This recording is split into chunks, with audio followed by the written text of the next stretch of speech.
Yeah, we'll try this again. It's been a long time, but I figured this would be a good chance to see if anybody watches these videos. But we figured might as well start with another tedder video. The weather's been pretty challenging here. We're trying to make triticale early May here in York County, Pennsylvania. So it showers and rains more than it doesn't. Plantings, yeah, people are starting to, farmers getting frustrated, but what do you do but the best you can with what you're given.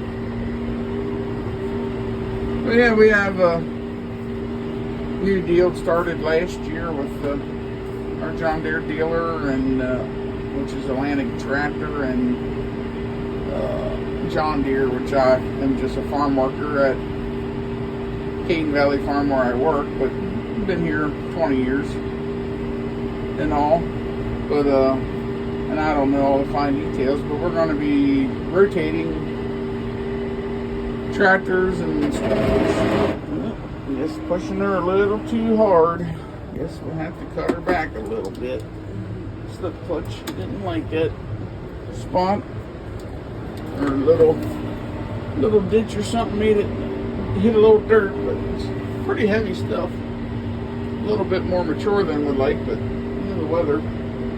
Anyways, we have a pretty neat opportunity. We are in it. We're the tractors, and we crop farm 1,200 acres now. Older gentleman that was retiring, my boss knew for a long time.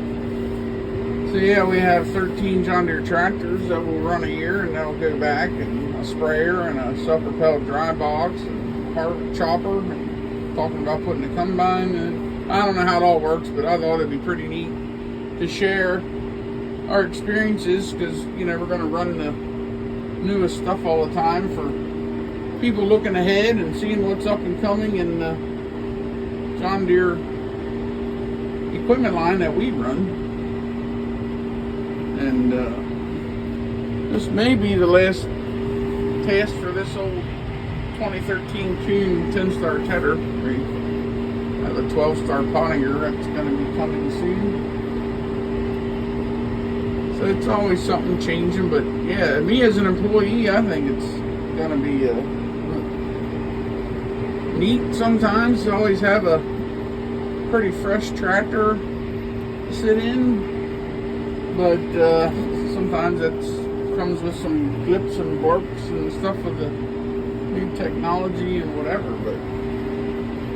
But today we're in a, I don't know, I guess a 2024 6R165. We have ran the tedder with this one. That's like a 10-acre field, and we did two other farms for this customer last week when we had a window. Triticale. They have 315 in total.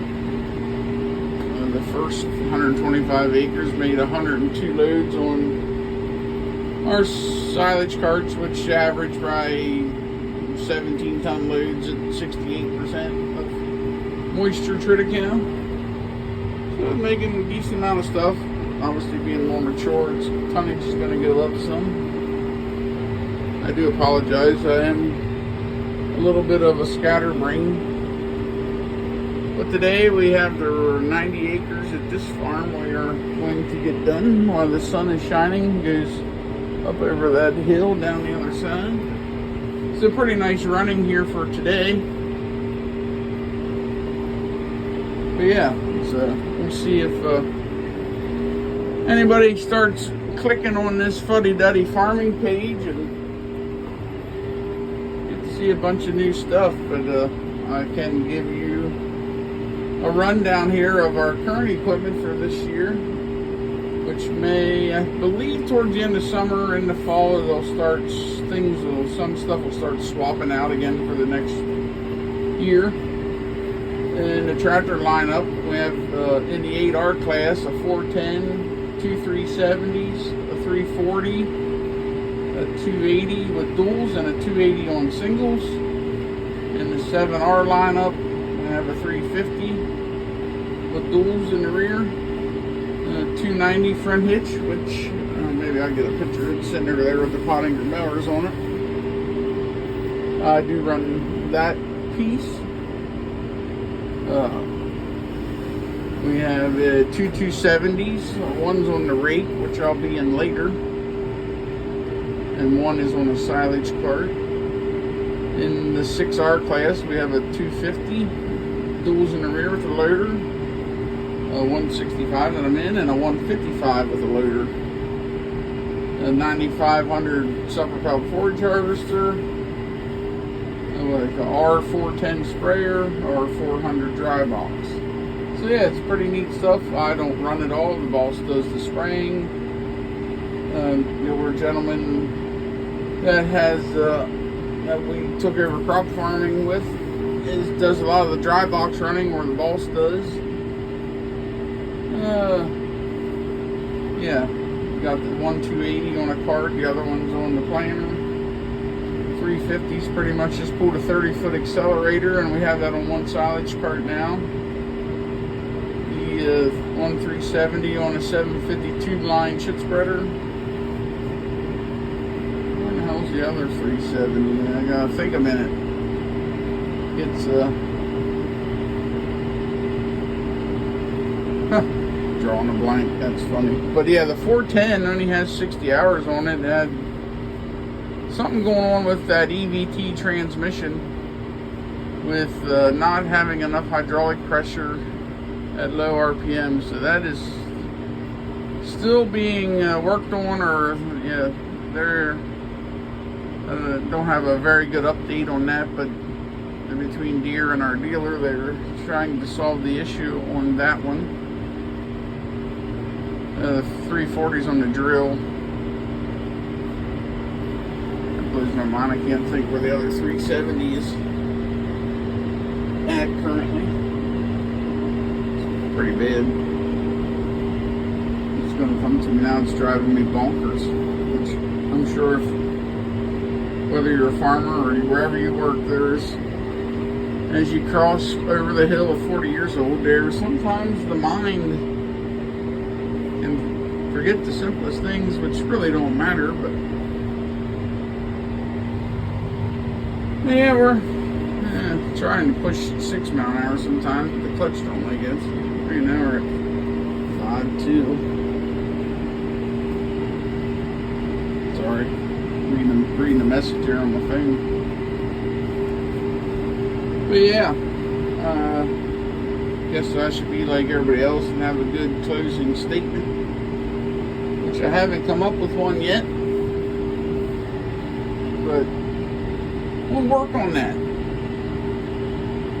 But anyways, and I'll try to get to be a better TV YouTuber, whatever, a little better on some of the ums and the whats and the pauses.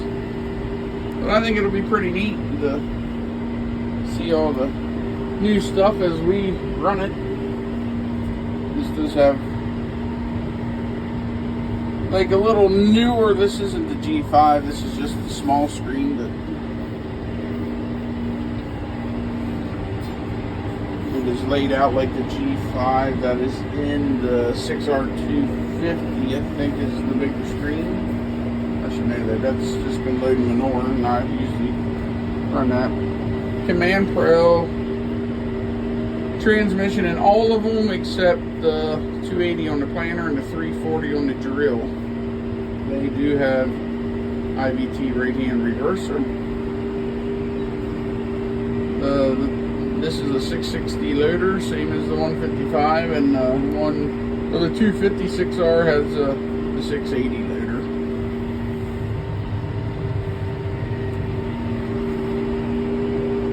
Have a good day. Maybe I'll get a clip when I'm in the rake here after a bit, and hear from there. It's going to be pretty basic video, and I just do it with my phone. Don't have the GoPros, don't have any of that other stuff, but try to keep some new stuff coming in with us getting into new things, or new equipment. If that interests anybody that is in a John Deere user, or if you're local to the area, there's going to be a lot of low hour used equipment for someone that's looking for that kind of stuff. That's going to be coming back every year from our operation, and we do tend to keep things decent and nice the best we can. I mean, the manure track, I mean, everything got to be cleaned up before it goes back. And but yeah, we're not usually typically real hogs with our tractors, so it'll be low hours. And I mean, we do care. It ain't like, oh, we only run it a year, we're gonna just run her through the whatever, the war. That ain't us. So yeah, I'm kind of excited for it. Have a good rest of your day, and we'll catch y'all at the next one.